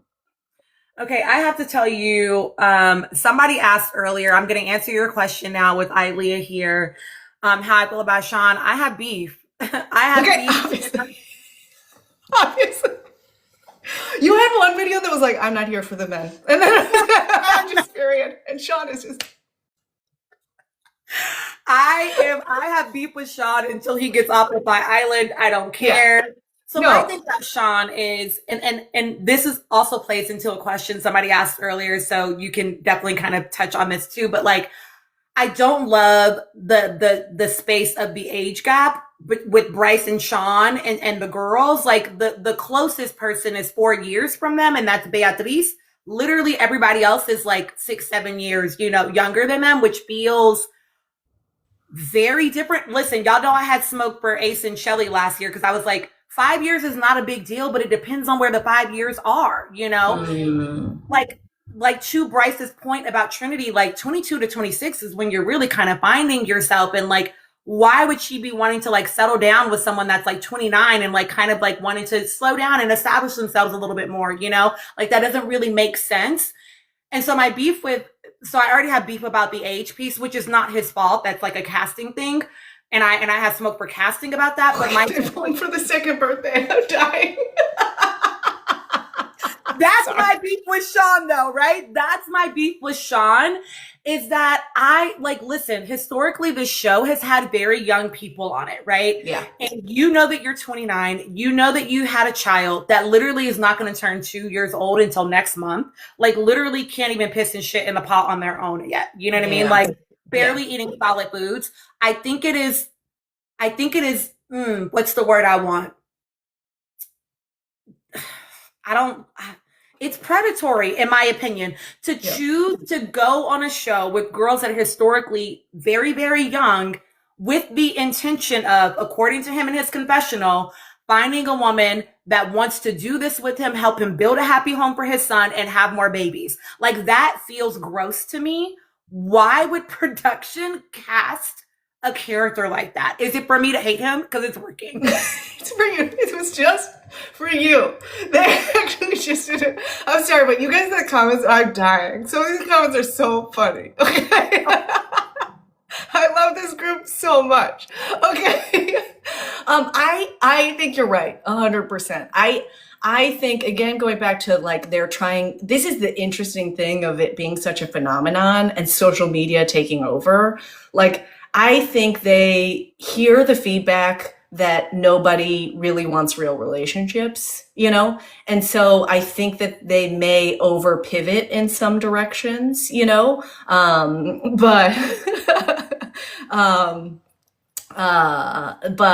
yeah, so I think that might be a case of they were truly looking for men who seemed like they were ready to settle down, seemed like they were looking for relationships. And so I think that is where that overcorrection may have come, but I don't know, I've seen a lot about the age gap and I completely hear it, but I think it's they're trying to find likable men who actually want to settle down in long-term relationships. Yeah. That's fair. That's fair. Mm-hmm. I totally can get that perspective. And to AJ in the comments, for me, it's not, listen, it's not even that he has a child. It's the fact that the child is 2. If the kid was 10, I'd be like, listen, like, you're coming into an established household, they've probably gotten co-parenting figured out by year 10, I would hope, but like Sean is a very particular situation, it's the baby's almost 2. It was the result of a hookup, so it wasn't really like an established relationship, so who knows what that co-parenting looks like. And then asking a girl whose frontal lobe is not even developed to like help be mommy and like make more babies is just a wild take to me. That is a wild take. Can you imagine coming out of the villa too and having to take care of a 2-year-old? I'm a parent too, so that would be a lot, That would be a lot. That would be a lot. Yeah. Christine is saying, do we know if he has full custody? I don't know. Okay, wait, Fifth House readings, you have tea. I don't know if he has full custody. Listen, I'm skeptical of men all the time, right? But like my presumption is that like he is presenting on his social media as though he is a single dad. But we know that like just statistic wise, most often what we see are men getting a ton of help from their village. So then they get to like make social media posts, you know what I mean? About like how awesome of a dad they are. I think it's probably shared relationship. Is that what his social media looks like as a site? I haven't seen it. So, it's a lot of single parent stuff. It's just that it's only ever him and and his son. You know what I mean? But I think that really mostly speaks to the dynamic of the relationship with the mother. Like they didn't have one, so they're not having like cute little family moments. He's literally just him and son. Okay, really quickly. You also have to think that they've been casting for over 8 months. So if that baby's under 2, I am thinking about how he was positioning his socials forecasting. I don't know if that's just my own take, but that's how I think. That makes sense. Like maybe he scrubbed her so that people wouldn't find her, because people were very weird with Huda, and I'm sorry, very weird last season with her finding the baby's dad. Like that's a lot. Yeah, I forgot about that. Yeah. Yes. Not you found her Fifth House readings. Okay, really quick, Ilea, I'm gonna bring up my astrologer friend who's gonna give us some tea. Yes. Hello, ladies. How are you guys doing today? Hi. Hi. So, nice to meet you. Is it Ilea or Ilea? Ilea. Yeah, nice to Ilea. meet you. I answered all vowels. Yeah. Okay. Stop it. So, here's what's going on with Sean, you guys. So, they had a very contentious custody battle. It was horrible. He wanted full custody. So, they were not even in a relationship. Like, he did tell the truth on that. He was in a 10-year relationship. He met the girl on a dating app. Then she got pregnant. She went back to is it Philadelphia, Pennsylvania, and then she had the baby. They did a paternity test. He found out he was the father. Then they had a custody battle. He wanted full custody. They settled for shared. So she gets her son, but the thing with her, she's very classy, doesn't post the baby at all. So what behooves me is the fact that his mother and him continuously post that child on social media, and she makes these long convoluted posts about, I'm a grandmother and I love my grandson, but the mother doesn't post her child on social media. And it's not like, she doesn't want people to know she's not a mom. She does in her caption say, okay, this is my meal prep before I get my son back this week or whatever. So she's got a son. You just don't know what the baby looks like. But then they've got that baby's face plastered all over social media. And then to know that your son's mother doesn't post her baby's face like that, and you and your mother are posting the baby's face, and then on top of that, you were going to be on a Love Island, is crazy. True. And so that's the thing that doesn't sit well with me. And then for him to be in law enforcement, again, the intimidation tactic behind that. He's also And then he's also in his Saturn return, which I don't think is a good time right now for a man who is a father with a baby that got 5 teeth in its mouth and still in diapers. I mean that in the nicest way, you guys. I swear to God. Hand to God.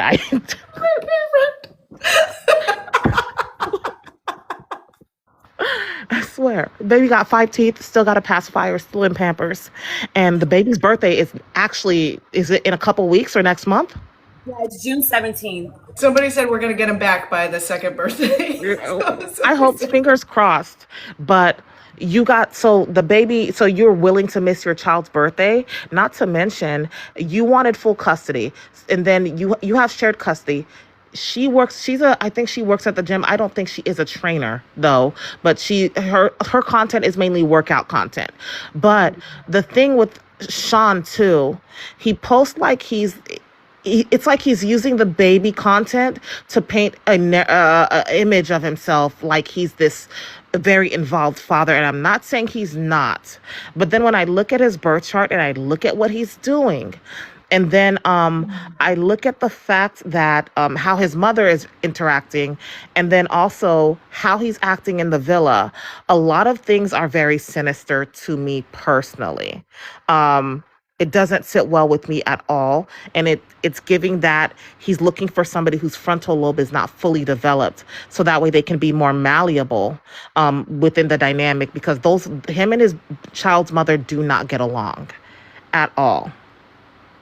Dang. Y'all, okay, so if you don't follow Fifth House Readings and Ilea, this is your moment right now. Click on their freaking names and go click follow. I think I've introduced y'all to both of them at some point if you've been rocking with me for a minute. But click them and go follow. Fifth House Readings, we have been talking about hopping on a live together about this man explicitly. We need to make it happen. I have not posted his birth chart information. I saved it specifically for you. And I'm willing to also do synastry with him and Bea, because that is very interesting to look at as well. Because the thing is, everything he said about Bea is true. He genuinely likes her. She is the ideal woman for him per his birth chart. That is what he likes. If he did not have that child, he would be all over her. Like that, he would have bagged her. Mm-hmm. Wow. Yeah, Bea is his ideal. You could tell even when she was talking about her accomplishments, how he truly, genuinely admires her. When he said what he said about, he said something about, I would love to see her run. He meant that. He meant that. He likes an athletic woman. And then when he said something about that's a queen right there. She's really a queen, and she's sitting over here coming off down to earth, and she's got all these accomplishments. He meant that. He thinks she is truly a catch. He thinks she is truly a queen, and he was hurt. That's good to know. Y'all, we're going to have Fifth House Readings on again. Thank you, girl. Thank you for this. So good. You're so very welcome, you guys. I'm going to go to bed. I'm tired, but I needed to, when I saw you brought her up, I was like, oh, Nicole, yeah, she's nice. His baby's mother is such a class act. Aww.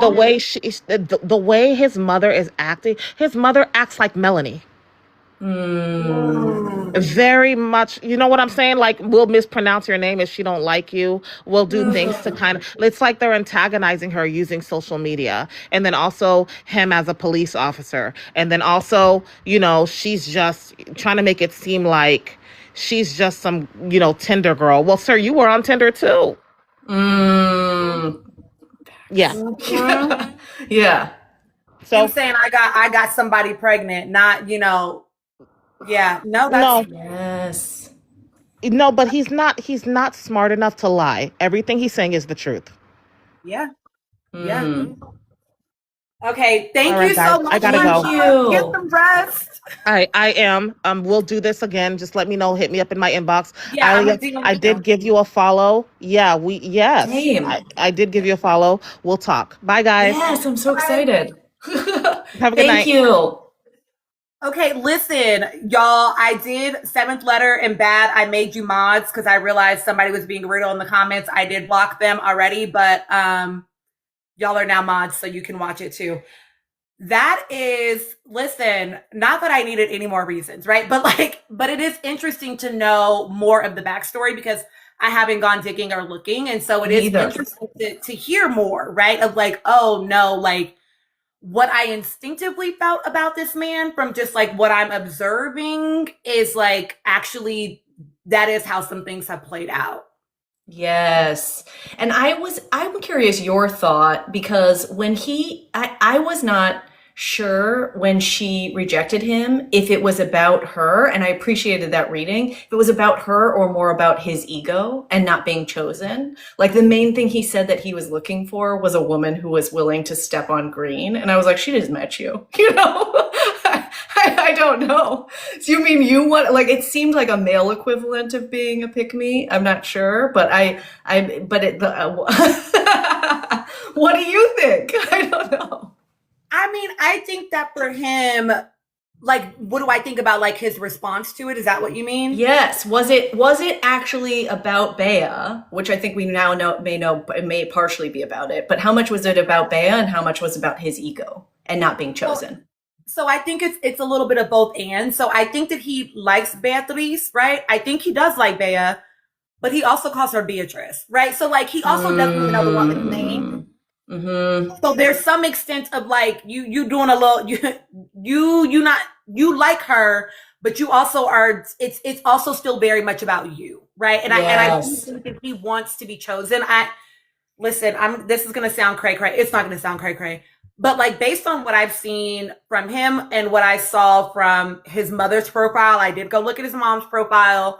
The campaigning that I've seen from his sister, it really does give me my son is my king vibes. My presumption is that he probably is very like heralded in his family as like a very important figure and like he's very adored and loved. And so the idea of someone not standing on green for him is like, how could they not? And I think it's a bruised ego, right? Because he had a lot of smoke before she got back to that villa, right? He was like, oh, this He and that. did. He had a lot to say. And even when they stepped up, when they got there, he wouldn't make eye contact with her. He explicitly said hello to Gabe and welcome and like didn't say anything at all to her. Yeah. But then when they sat on the dock, he's like, oh, there's no heart. Mhm. It was like, well, that's not how you were just acting a couple minutes. You know what I mean? And so I think it's a both and. I think he likes her, sure. And I think that might be even more reason why the ego was bruised and he acted out of that. That makes sense. That makes a lot of sense. I just want your breakdowns every time. Just always like, I always am like, yeah. Yeah. Who else? I feel like we're not getting enough of Casey and Anaya. Yeah, that's true. Yeah. Why have Oh, they you done know that what? from- This is a good question Yeah, because we haven't really seen confessionals until tonight's episode. we haven't. Yeah. Why are they? Do you have an inkling as to why they're doing Yeah, it? that's a great question. I think it's truly edit time, honestly. I mean, if you think about it, and I think I just made a video about it, but you know, these are 24 hours of footage cut down to 1 hour. The first episode was 2 hours. They are making those choices in real time. So I read an article today that was like, they'll finish a scene and in 15 minutes, it's off to an editor's hands. And I know people who have edited on the show too, they work truly like 24 hours, you know, right up to the end. And so they have to make choices. And in a big show like this, the first couple episodes, there's so much you have to accomplish, right? They've got those big, what are called story packages at the beginning where you get to meet them. You know, you've got to do all the reveals of the bombshells. You've got to do all the challenges. That's a lot to fit in a short amount of time. And so the first thing that goes is like, you know, extraneous stuff. And so I think that's truly just, there's no space for it. And that was just, yeah, it's just easier also to edit the material that's all there in one space. You know, you have to go looking for a soundbite. That makes sense. I love that you guys are loving it. Listen, Ilea is a great time. She's a wealth of knowledge, y'all. And it's so, listen, I watch reality TV so differently. I was already watching it through my therapist's like psychology brain. I've always liked reading people since I was a kid. I would literally be staring at people trying to figure out like, well, what kind of job might they work? Or like, are they married? Do they have kids? Like, I've always been that way. And so I watch TV that way. But like having your perspective has truly changed the way that I watch reality TV. Like I'm always trying to think of like what else is going on that I didn't see, you know? See, I actually think so. It's very common for reality TV producers. This is terrifying. I'm going to be honest though. A lot of reality TV producers become therapists afterwards, actually. And what I know, but I know it's shocking, but there's something about we like studying human behavior, you know, and I'll tell you mine comes from, you know, a mother who's unstable. And so I like to study human behavior as well. And so like we're kind of, broke versions of therapists, if that makes sense, that use it for bad, I would say in most cases. I'm just being very candid here. So I come to content for your takes because I want an actual therapist breakdown of what's going on, if that makes sense. You know, I want to know what's truly going on and like the truly healthy way to do it and what's, you know, because we study it in a different sort of way, you know, but yeah, it's great. Okay, y'all want to know what I think about, and Ilea, you can definitely give your thoughts about this too. What do I think about people trying to ship Zach and Trinity? I think people need to chill the fuck out. Listen, I respect what Trinity has said, which is that she doesn't, basically she says she don't want no old man. And it's not old, but it is old compared to her, right? Y'all heard her talking to Gabe. Y'all heard her talking to Gabriel and she's like, so, you know, you trying to have some kids at some point? Like, you need to figure out your life, basically. Like, you're getting up there, you know? And she's young, turned, and lit. You know what I'm saying? Trinity is trying to get, my opinion, as much screen time as she can because Trinity is trying to make something shake when she gets out that villa. And if it's up to me, she's going to stay in that villa as long as she can to get as much screen time as she can so that she can do that when she gets out. People shipping Zach and Trinity is just inappropriate to me. I'm never going to get off the age difference, y'all. I'm never going to get off of it. You cannot ask me as a therapist to ever be okay with a 7-year age difference in that particular sect. If they were 35 and 42, I wouldn't care, you know? Yeah. But the fact that she is 22, literally, I have a child that is almost her age. To be 22, if my 18-year-old came home and told me that they were dating someone that was, what would be 7 years? Math. 25? I'd be like, no, you're not. Yeah. They're creep. Break up. You know what I mean? So like for me, it's a no. Mm-hmm. Yeah. No. Oh shit, y'all. Sorry. I was talking about Bryce. I just gave you all that about Bryce. Zach and Trinity. Shit. Yeah, Zach, which one is Zach? Zach is Charlie's brother. Oh, yeah. Listen, clearly I feel very passionately about this age difference, y'all. Do you guys like Zach? I am curious about this. I don't remember anything about him ever except for that he's Charlie's brother. Do y'all like Zach? Listen. I feel like I haven't really seen Zach's personality a whole lot yet. Yeah. Again, like it's so early days. Yeah. Yeah. He was the one that had hooked up with somebody and forgot their name in the middle. Was that the thing from tonight? Okay. Zach. Got it. He did say he's a lazy lover. He said he just wants to like lay in bed and like not. But yep. I've liked his little quips that he's given his little like fingers, and I like that. And so I hope that we'll see more of that over time. Okay, sorry, let me answer the question actually about Zach and Trinity this time. Yeah. I see your question, seventh letter. I'll answer that in a second. Yeah. I'm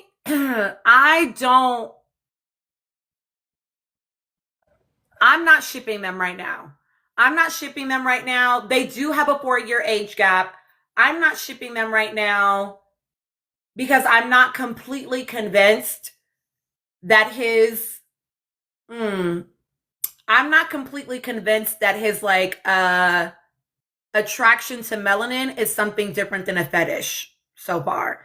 They haven't ever talked. I haven't seen him go deep with anyone yet, not even Kata, right? And so I'm not going to ship her with someone that just thinks that she is sexually attractive and may not actually want anything more with her, you know? And no shade, Alti. I do still think that like 4 years when it's 22 and 26 is too big of a difference. It is a big difference. And I think that also when we think about Trinity, right? Like she is, and this is not being shady, like she seems a little bit less cultured than some of the other cast members. A lot of that has to do with age, right? She was watching, she was working in a hardware store, like, you know, like she was just kind of living a regular life, which I love that about the people that we've gotten this season. And so I think that it's also going to be hard for, like, it would be hard to connect, you know? And so I'm not going to ship that right now. I'm not doing it right now. Great. I love to see people's thoughts about the cast this season. Seventh Letter, you also asked a question about what are the benefits of doing something live like Love Island versus like something that's more pre-filmed, like Real Housewives of Atlanta, which I also watch. So I'll talk about anything else. But they are just completely different, you know.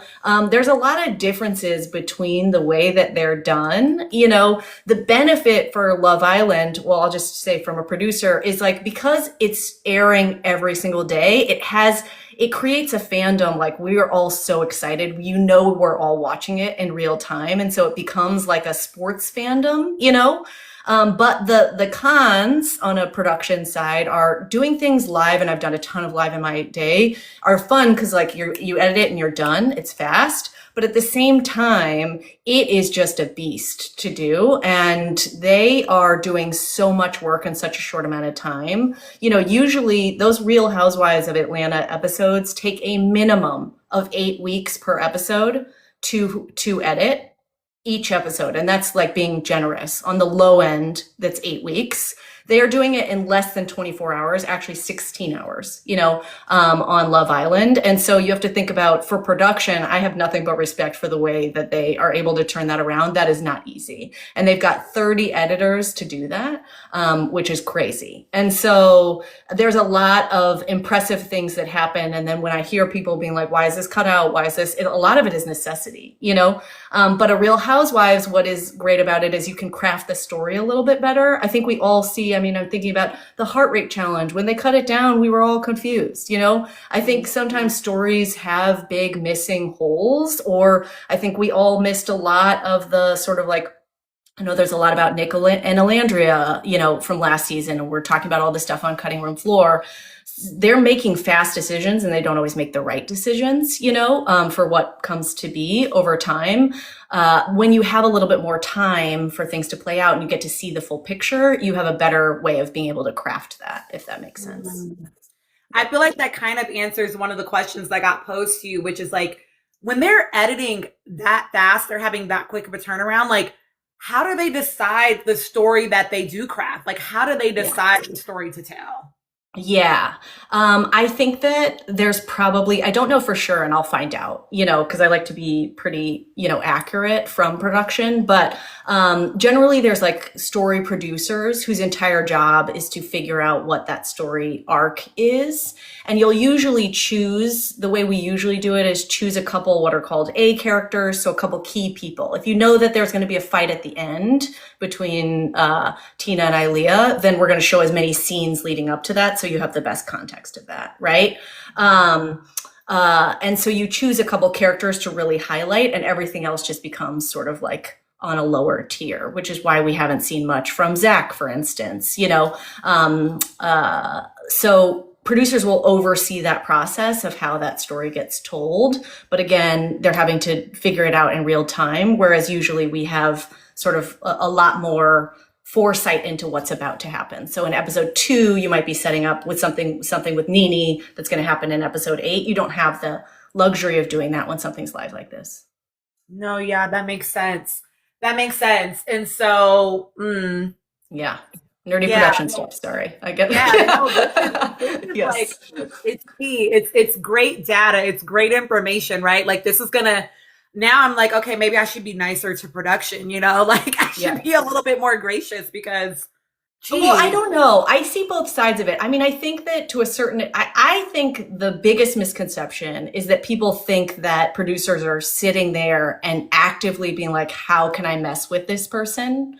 That's not almost, I would say, in my experience, and there are people that do that. There are production houses that do that. That's not the case. They're usually just normal humans trying to figure it out in real time too. They get excited by things that don't like some people, and move through it like that. But they're not actively sitting there like Hunger Games trying to like fuck with them, other than like, oh, bringing in this bombshell is going to be crazy, but they're not actively sitting there trying to mess things up for people as much as people think. But we're not totally innocent either. Like, as discussed, they're pulling people in between saying, hey, you haven't had this chat, maybe you should, they are crafting interview questions in such a way that like can elicit a specific response. So I see both sides of it, but yeah, it's not usually what people think in my experience. Yeah. You know what, you guys? I actually like listening to what Ilea is saying. I think that part of the reason why we got a lot of Amaya is because she was sort of a wacky and like big kind of explosive moment character. And so I think we did get a lot of stuff about her because then they knew the conversation with Zach with the K was going to happen. They knew what was going to happen at Stand on Business. They knew all these other things. And so then they're giving us all this stuff of her beforehand because they know that we're going to see those big moments with her. And that's why I think we got more of her than maybe some of us wanted. Yeah. Seventh letter, this is a good question. What's the limit on what cast members can refuse to do that the producers request? Janae had an interview about this, and she said they do suggest stuff all the time, but we can always say no. She was like, we used to say no all the time. It is ultimately up to us. And so, of course, I would go to a Love Island person because every production crew is different, but she said clearly they do suggest things. And I think she was specifically talking about the Ace, interview as well, where he said production made us do these things. It's, she definitely was like, no, we always had a choice. And ultimately we have to decide what we do. And we say no all the time, Yeah. Okay. Oh, yes. Please answer this question, Ilea, because I scream it from the rooftops all the time. And I feel like people don't freaking listen to me. Is it true that they can't interfere too much legally because of the cash prize? Great question. Hey, TJ. Yes, that is 100% true. So there's a whole part of the network called Standards and Practices, whose entire job is to make sure that anytime they're competing for money, that it is fair, right? Which means that every person has an equal shot at the money. So where you specifically see that is like in challenges, there's a specific producer that comes in to make sure there's rules, that everybody follows the same rules so that nobody gets an unfair advantage. They can't so I would say they can't be blatant about it. But anytime you have human interaction, there's ways to sway without swaying. Does that make sense? Yeah. I don't think that they're actively sitting there and being like, okay, Tina gets 1 minute, Ilea gets, 5. That would be unfair. But, you can, adjust the game in some other ways, if that makes sense. And sometimes they're on set and sometimes they're not. I don't know if that was too amorphous of an answer, but... No, technically, yes, is the answer. Yeah. Okay. Yes, I'm so glad that you answered that question because I feel like people sometimes, get caught up in like a narrative of like, people got robbed or whatever. And it's like legally, like they don't want to be sued. Like it is easier to just keep it fair than to open themselves up to a lawsuit. Like correct. That doesn't make any sense, Exactly. I saw your question, Nikki, and I want to answer your question. How much does conscious or unconscious bias play into editing? I mean, unconscious and conscious bias literally play into every single thing that we do. And editors are humans, just like all the rest of us, right? Like I have a bias against Sean. I'm super conscious about that, right? And so I think that they are humans the same way all the rest of us are. And so it's going to play in, period, full stop. Like, I think that there probably is an effort, and Ilea, you can correct me if I'm wrong, toward like some checks and balances around like trying to make sure like, ooh, like that might read this way. Like I would assume that maybe there is some of that there, but I think that like, yeah, it's always, that's always at play because you can't disconnect from your humanity. And we don't want them to, y'all. No AI jobs, okay, for that. No, we want actual humans doing it. Yeah. Yeah, it's interesting. So I was a media studies major, Black studies minor, and this is something that I got into TV for because I really care about the representation of things. And your question is making me think a lot because I'm actually thinking I wish there was more checks and balances on a show like this. Going back to the question of like, how do they do this so fast? I don't know that, there are the checks and balances that you can do, right? I know that on certain shows, there are very conscious efforts to make sure that you have a diverse, like, crew, you have a diverse everyone behind the scenes as well. I don't know. I think we all saw the crew photo from last year that is necessarily happening. I can say that their casting people is very diverse. So when they're casting people, the casting crew is making sure that they are also representing all different cultures, all different sexualities, all different subject positions. But I can't speak to their editing crew right now. And I think that is one of the disadvantages of doing things fast. I think they kind of are probably playing defense more than offense, if that makes sense, because you don't have that much time, That actually makes me think about something else because, okay, y'all know that I'm a nerd. So whatever, you're about to hear that part of my brain right now. Yeah. So something that I talk about and that I've talked to you all about before is like how I want people to divest more from the idea of imposter syndrome, explicitly like Black people, to divest from this idea because a lot of times the room actually is built without you in mind. So you feeling that way is not something that is intrinsic to you. It is a function of the space that you're in, right? And I talk a lot about this concept of like, oh, we're diversifying the space, but then you haven't done anything to make the space safe for me to be in because you haven't actually restructured the room that I'm coming into. You just brought me into the room. You know what I'm saying? And so now when you're talking about how explicitly diverse the casting crew is and how that may not translate to the editing crew, it's like you're trying to bring them into the space, but have you actually restructured the space to be safe for the contestants you're bringing? Yeah. Thanks. And that's what we do on this live, y'all. Yes. We peek in, we talk shit, and then we get to all the deep stuff too. Yes. Exactly. That's why I like these lives. This is the community I like to come over to. I love it. Okay. Yeah. There was another question that I think, I would love for you to give a perspective around. Do you know if there is like a contractual obligation for them to like not talk about hot button topics? Like, to not talk about politics, to not talk about like racial things. Like, do you know, is that on the show have, like, certain topics? Yeah. That they're like not supposed to discuss. I'm self-censoring. I'm self-censoring. Okay. Sorry. I like to just keep it 100 and just like keep it a buck here. It's okay. My first thought was, wait, should I just say it? I don't know. My first thought was, do you think this is a group of people who's sitting around talking about deep conversations? They don't got the range, y'all. They don't got the range. I'm sorry. I think what you're getting is what's coming out of their brains, but I also think, no, there's not something contextual. Sorry. I'm sorry. I just worked in reality TV a lot, like it's just, they're not sitting and like, let's talk about politics, Tina. Let's really dive into what's going on with ICE right now. They're not like, sorry, they didn't even know where New Hampshire was. Exactly. Yes, sorry. But no, I don't think there's anything contractual. And if they do bring it up, we just cut it out. That's the answer.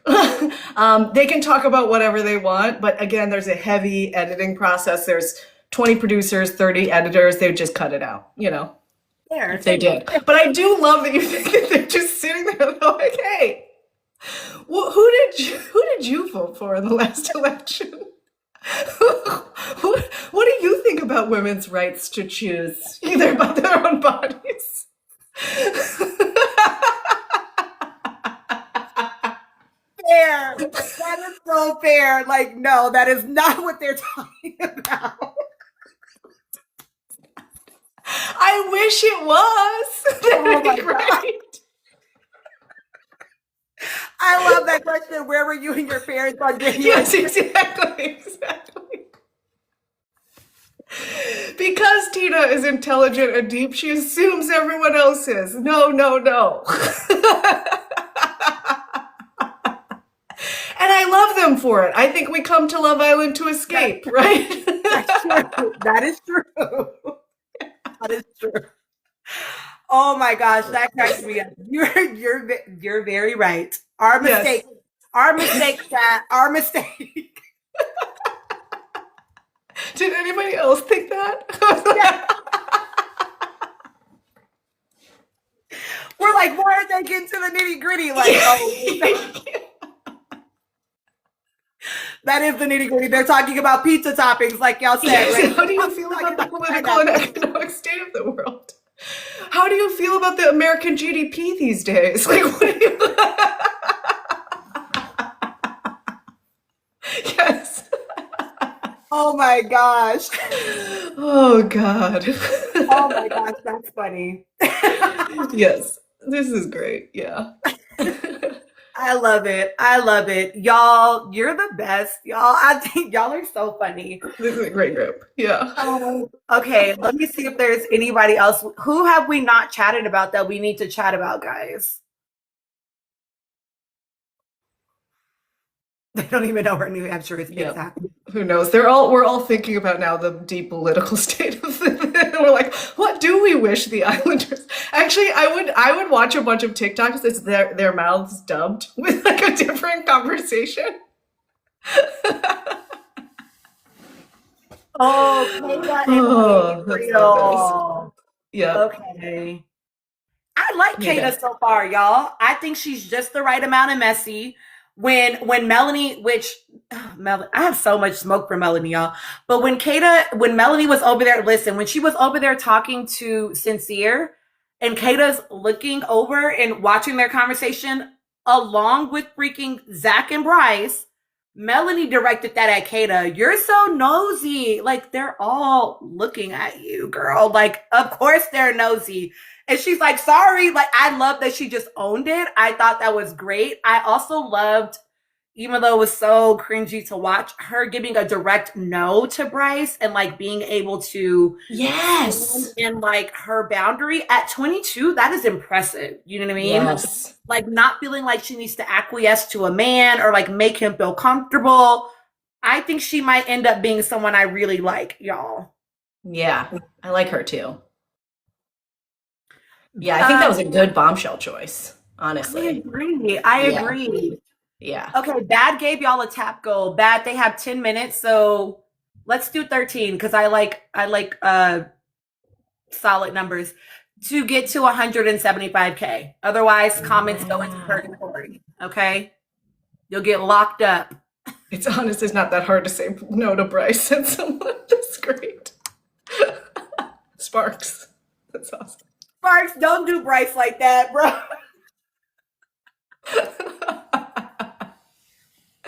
Kata is a good choice.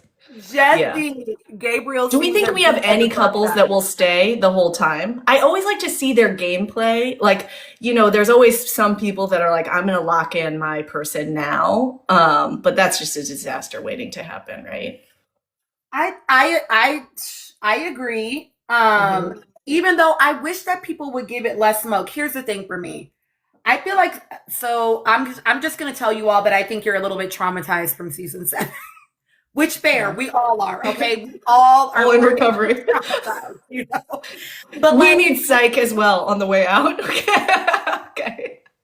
But it's like, we watched in season 6, like, Cordell was pretty much sure about Serena from the very beginning. And yes, there was a point where she was like, I'm not really feeling it. And they were in a friendship couple for a period of time. They stayed together. They really, like, didn't venture out there. You know what I mean? So like, I just don't understand why being with your person from the beginning gets so much smoke. That said, I do think it's the fact that it was season 7. We had so much like drama surrounding it, you know, like, and really we all know that's because Ace wanted to explore that girl, right? And so he made it a problem that they were locked in, right? I think that we're not going to get that this season because I think that people don't care if you're like with your person. And I think that most of them, from what we've seen in the conversations, are like, yeah, like we're with each other. Like Anaya and Casey had that conversation of like, yeah, like we'll still explore, but like, you know, we're together and like I'm happy to explore us. Like there's this level of like openness that we did not maybe see completely. I think that Melanie and not even Melanie and Sincere, Melanie within the dynamic of Melanie and Sincere is not really wanting to explore. And I think that that is going to be her downfall. I think that she's running the risk of becoming single and then being done. Because I don't think that she is in a place right now. She has not shown that she can navigate the island the way she needs to in order to like survive on the island. She said, I only talk to one man at a time. So I don't know how she survives on Love Island if that's true. As far as like couples that I could see making it to the end, if Melanie can control herself, Sincere and Melanie, I think could last until Casa. I could see Casey and Anaya rocking for a really long time. It seems that they're becoming more and more into each other. I don't think she really liked him very much to begin with, honestly. Yeah. But we got to see little like kind of like them off to the side, like not necessarily main characters this episode, but we saw them having like more physical intimacy, like more connection. Yeah. I think she's growing to like him more. And so I could see them rocking out for a while. But other than that, I don't know. Kata seems to really like Zach. Yeah. It's interesting when you said Melanie, you know, might end up being single. My immediate thought, and I'll just tell you my reality TV producer brain is like, that's the one you let go. When you're a producer, I assume, on this show, and somebody is single, obviously you'll see them change the game in a lot of different ways. Oh, your Islanders are going to vote, or oh, America voted, or oh, what, you know, so there's different ways to adjust the game to figure out how to get the outcome that you want. But I was thinking if Melanie ends up single, if I were a producer, that's just me, but because she's probably not adding that much, she's not really willing to explore whatever, that's one I would let go rather than try to save. You know, we all saw with Olandria and Nick, you know, they went to every extent, like they were out of the house and then they saved them with some move. You know, they went out of their way to save them. But I would think Melanie isn't necessarily a person at this point, although if we get to see the real Melanie, like you were saying earlier, maybe we would. But right now, I would just let her go, you know. Yeah. Bring in someone new. That makes sense. Okay, y'all are saying, listen, I think so bad. Now that Ilea saying that, is that why they kept doing Islander votes last season and when Huda would like go up for elimination? Because y'all know they want to get out of there. Yeah, exactly. I think that definitely producers have thoughts about who is the best television and can adjust the game to produce the outcome that they want, or at least give them the best odds of producing the outcome that they want, right? I think we saw it in games too, Love Island games, a couple times where it was like, oh, when they brought out those boxes, I don't know if anybody remembers those, where they left it entirely up to chance. The only reason you do that is because you don't care about any of those people. You'd let them all go, you know? But if there's, I'm so. See, these are things that seem very reasonable to me to say, and it's not until I see somebody else's reaction that I'm like, oh, that's not normal. Okay. But it's like, you're like, oh, any of these people, it's okay, we're still going to have a show. But if you have somebody that you're really trying to save, then you don't leave it up to chance like that. I see. Yeah. Okay. Yes. Okay, so I saw someone commented that like Anaya got very excited about Sean. I feel like y'all are reading a little bit too much into that. No shade, y'all. What I saw was someone be flattered right? Like I saw that she felt flattered by what he said and maybe a little bit shocked. He was one of her top two, and we know that her top one was sincere. So I think that there was like, oh, like there's flattery and maybe shock because he was one of the people that she had at the top of her list initially. But Anaya, I need y'all to remember all the pieces. Y'all know this is what I do, right? I make y'all remember all the things. When they went to the makeup room and Beatrice and Sean are hooked up, right? It was Anaya that said, "Are you ready to be a stepmom?" She was the one that posed that question because she's not sure she wants that either, right? Like it is something to consider. And so I think that she, while she may be attracted to him, and I think she's compassionate, which is why she's like, you know, I want you to stay, because we see her being that way sort of with everyone. I think that that is in the back of her mind that like, if I explore this man, like that is something I'm choosing to potentially take on because she's the one that brought it to Beatrice's attention. You are a student of human behavior. Like you really remember it all. You remember every detail. It's so impressive. This is why I live for your breakdowns. It's really good. Thank you. Yes. Okay, y'all have 6 minutes and then you're getting locked up. We're not going to let you out until you hit 175. Ooh, Get after it. there we go. Okay. That was a good question there, Tina. Did you see it? What Yeah. kind of guy do you think would be good for Trinity? I would love to hear from a producer's perspective, like what y'all would want to bring in. I also will say that from my perspective, I think she needs someone that's going to be young, lit, and turnt with her.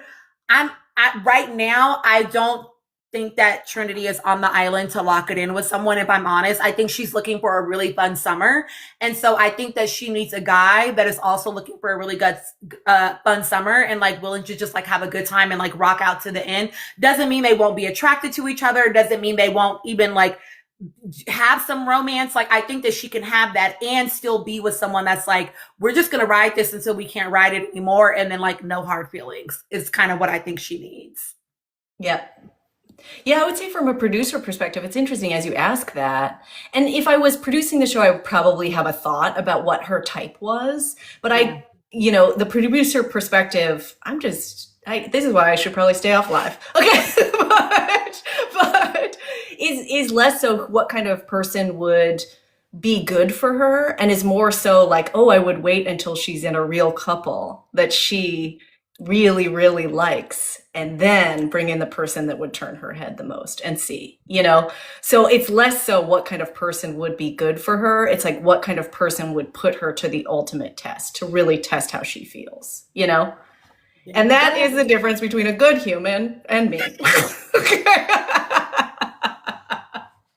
I'm just telling you how we think. I don't know. But I love it. I love the direct insight and like why, like we're all watching it and we're going like, they need to bring somebody in for our girl. They need to bring somebody in. And it's like, that's not how the producers are thinking at all, right? Like they're thinking of how do we to be fair, I think, yeah, like they did with Rob and Leah. But yeah, I think they do actually. I don't want to be unfair to the producers because I do think, you know, when you have somebody who the audience is really rooting for, who you care about, you're like, hey, Trinity hasn't had anybody yet. Who would be great, you know? And I think, you know, I think from sources close to production, they usually have around 60 total people in the pool of people at this point that they could choose from. So they probably would match it with someone that is the best person of those people, you know? Thanks, Tay, for the candor. I don't know. I like Tina so much. I'm just being honest. So, but you know, I do. So I don't want to say that the producers aren't thinking like that, but I think more so when would I bring somebody in and when is the, you know, how would you do that? Yeah.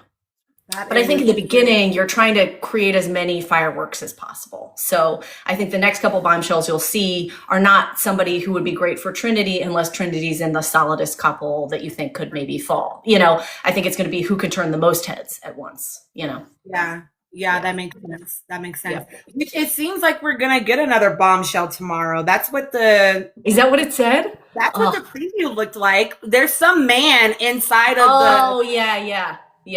that Did he they're all have a making out with. tie? Did anyone see that? Was there a tie involved? Am I making that up? I don't remember. I don't remember. Bad, not another light skinned man. It is another light skinned man. Yeah, But yeah. not, don't get excited.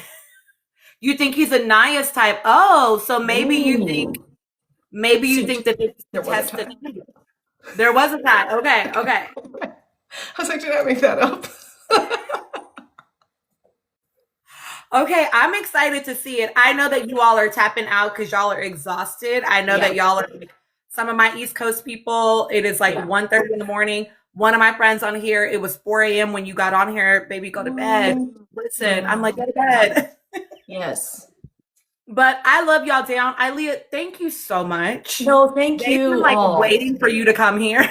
No, I mean, I'd love to, I will just join the comments in the future, but I love this community so much. And I think you've fostered a really incredible group of people that think about things thoughtfully and also like to have fun. And so I'm not joking when I say I don't like to pop around a lot of thought, like places on the internet after I watch something that I love reality TV so much, but like this is the place where I want to hear what people are saying, So I will definitely be back. Thank you all so much. Y'all heard that? Y'all are loved. Y'all are appreciated. Okay. Yeah. They see you. They see you. So I will repost this to YouTube for y'all. I'm so glad that y'all loved it. Ilea's a bomb. Ilea, hang out for a second. If you have not clicked her yet, click her and hit follow. Thank you. I'll follow back. There we go. I like it. Thank you. All right. I love you down, Ilea. Thank you so much. Always appreciate you. I will see y'all tomorrow. Bye, everyone. Thank you.